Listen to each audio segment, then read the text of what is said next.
Obafemi video airs, and then Cody comes out. He explains what separates me from the rest is my mentality when approaching anyone in the ring. People see me with the belt, and then the envy comes out, and that's what Drew reeks of. Envy, and I can't wait for this fight. And he mentions the importance of this arena, how we had the only good match on a Battleground show that was absolutely atrocious, where the Rhodes family took on the Shield some 13 years ago. Wow. He says, my superpower is I play dumb. In a real sentence that was said on WWE programming, the unreal cameras think they're capturing everything, but while they're playing checkers and they're not playing chess. What in God's name? This was primo Cody AEW verbiage.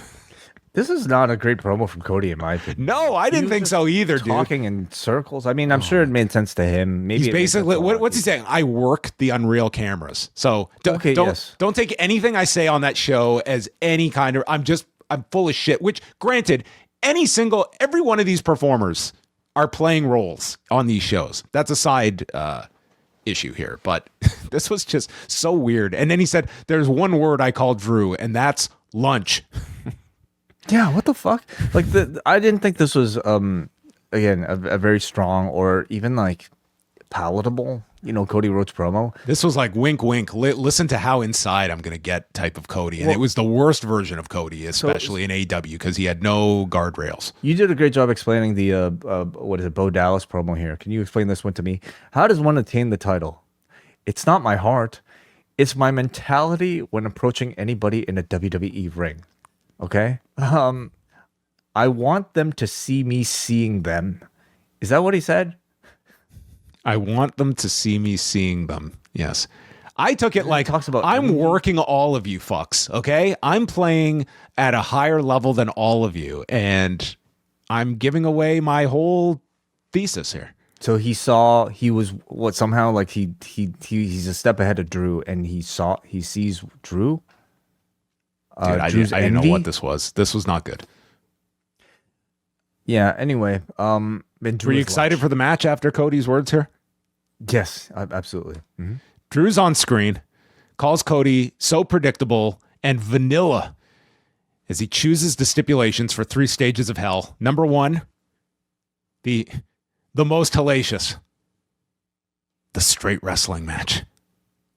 It's our first stage of hell. Number 2, a Falls Count Anywhere match. And if we make it, a steel cage match next week. Yeah. What are the odds they make it to the cage next week? I think terrible. I think this will end with the Falls Count Anywhere match. That'd be great. Yeah. He said, I've broken you mentally. Now I'm going to break you physically. And I'm going to put you to the test now. And he says how he's outside of Cody's bus. And I took something very important to you. And I thought he was going to pull out a bottle of Wheatley vodka. But no, he's got a photo of Cody with his father. Now, this photo, I'm sure it has some sentimental value to it.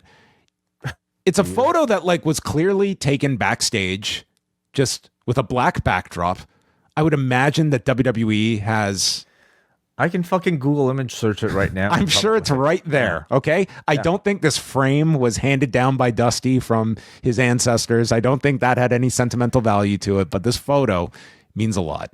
So no, just don't. Let's stop here. Like, if they were going to come up with, what is essentially like this storyline's bracelet, it's the CM Punk, AJ, whatever, with dog's name, RIP bracelet. They could have come up with a way better artifact than like whatever this is, Yeah, it completely kills the immersion. Like, at least use maybe a personal photograph, perhaps. Yes. Yes. Rather than just like something clearly from WWE.com archives that it's like a stock photo that they could print it out like this afternoon. There's like no real significant attachment that would tell me that Cody would be willing to like kill this guy over. I thought you were just going to torch me for trying to make this seem not important because I did not say like this to me was not a tug at your heartstrings memento. They just used AI to maybe make something look a bit older, perhaps.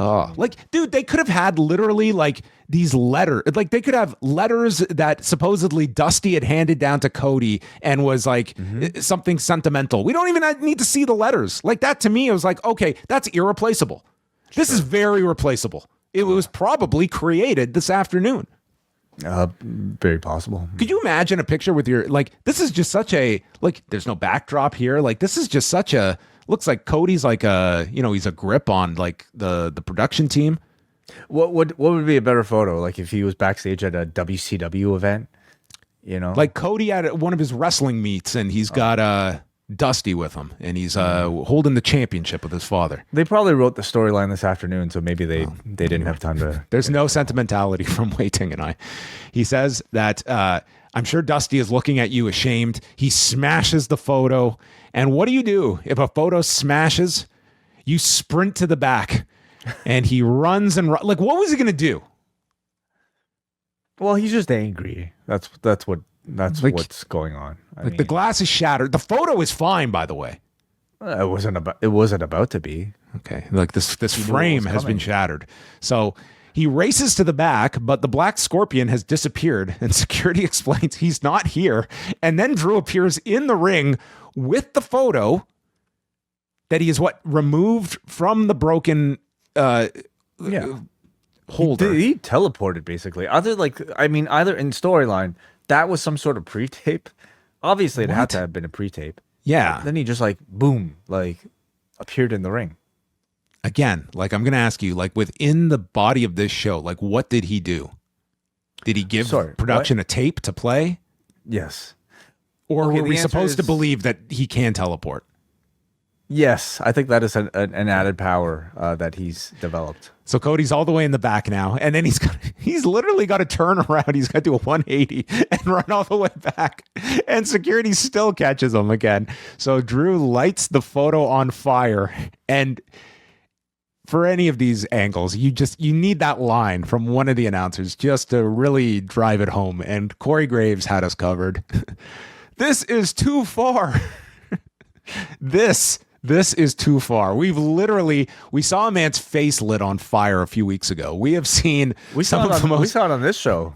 We've seen Cody bludgeoned to death. We have seen Rock threaten his mother. This was child's play here. Yeah. Anyway, they were honestly, they were trying to recapture the magic of the CM Punk bracelet story in some form. I think they needed a better thing, you know, rather than just this like very replaceable photo. And that might have helped a bit. But I'll say all in all, like I do continue to ask, who else is asking these sort of questions beyond like maybe like podcasters like I, or like the nerdiest of the nerds? You know, is this a question that are we thinking too much about this, John? Or are we thinking at all? That should be the question. Well, for most audiences, is this storyline landing? Were you more interested in this match after this? The answer to me is actually yes, despite maybe my nitpicks here, because I think the performances were strong. I thought Cody, like, for a very replaceable photo, he was taking this incredibly seriously, and I thought he sold it really well. I like the idea of just like, you know, taking something important from somebody and destroying it. Like that adds something to me. Could it have been better? Yes, absolutely, it could have been. Well, I hope this ends with like maybe Drew takes another selfie with Cody next week. Maybe that'll tie all of this together. Rob McDonald has a great suggestion here. It should have been Dusty's watch, the watch that Triple H and Nick Khan gave to Cody before Mania. Wasn't that the watch that Cena attacked him with last year for the heel turn? Was that ever confirmed that was the watch? I mean, it was a watch. Sure. What other watch could it have been? Yeah. Much like the photo, watch is replaceable. So he maybe got it fixed last year after the heel turn. Okay. But if Drew destroyed it, I smashed it into pieces, yeah, that would have certainly been. They need to get more mileage out of that goddamn watch. Let's go to Rob. First time he's posting here. Welcome, Rob. He says they should have had Drew flip the picture over and read a note from Dusty to Cody on the back of it. This way, it's a picture for the visual, something irreplaceable, and the words from Dusty for newer fans who don't know anything about their relationship. Instead, you're supposed to even just know that that's his dad. I don't think they said that once. There's a real reliance on these shows the last few years that everyone watching has been watching wrestling for their whole life. This was another way the show often feels put together by old people. As over and successful as the shows are right now, it really feels lacking in young energy in the creative. Okay, listen, I don't really fault them for assuming everybody recognizes that the old man in the picture standing next to a young Cody Rhodes is that person's father. I feel like that's pretty self-explanatory. It's like saying she's retiring after 20 years. Like, you know these things. That's right, yes. But I do like the idea of, like, at least something personal on the photo. Like, again, it was something, like, the purpose of something like this is that it's a one-of-one piece of, like, a memory of Dusty that cannot be replaced, that he is destroying, and this did not represent that. I think, like, again, to retcon all this, I think Cody will come out next week and say something like that. You know, that, like, to give some, because if we're arguing about this, I don't think we would be the only people.